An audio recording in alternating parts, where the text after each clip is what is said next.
Esther 10. Let's call this one Ever After because it is a short chapter that describes all the great deeds of King Ahasuerus and the great renown of Mordecai and how those are all recorded in the books of the Chronicles of the Kings of Media and Persia. And the chapter is going to finish up by talking about how Mordecai became great amongst the Jews and popular amongst his brethren for two reasons. One, because he looked out for the needs of the people, and two, he spoke peace to them. And I thought it was an interesting contrast to the way in which Haman had a short-lived popularity that was based upon making the people bow before him. Mordecai gets an enduring peace and popularity that comes from just looking out for folks and understanding that both Ezra and Nehemiah in their prayers to God on behalf of the people acknowledge that at this time, they're essentially still just slaves in captivity.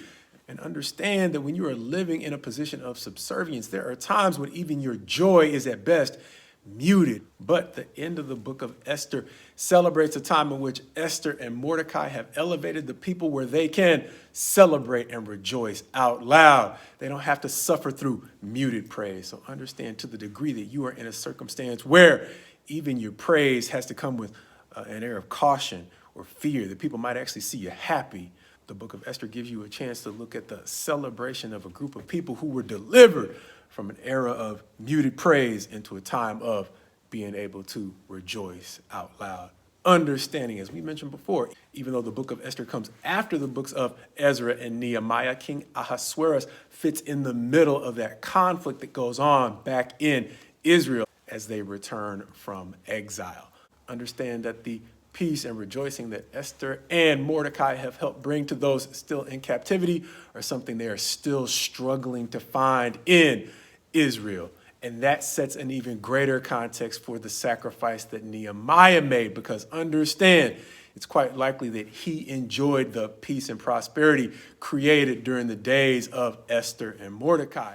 And he left all that to help make sure that those struggling to rebuild Jerusalem and Israel could find relief from their enemies as well. And once again, rejoice out loud, which is exactly what we saw him accomplish as they celebrated the rebuilding of the wall.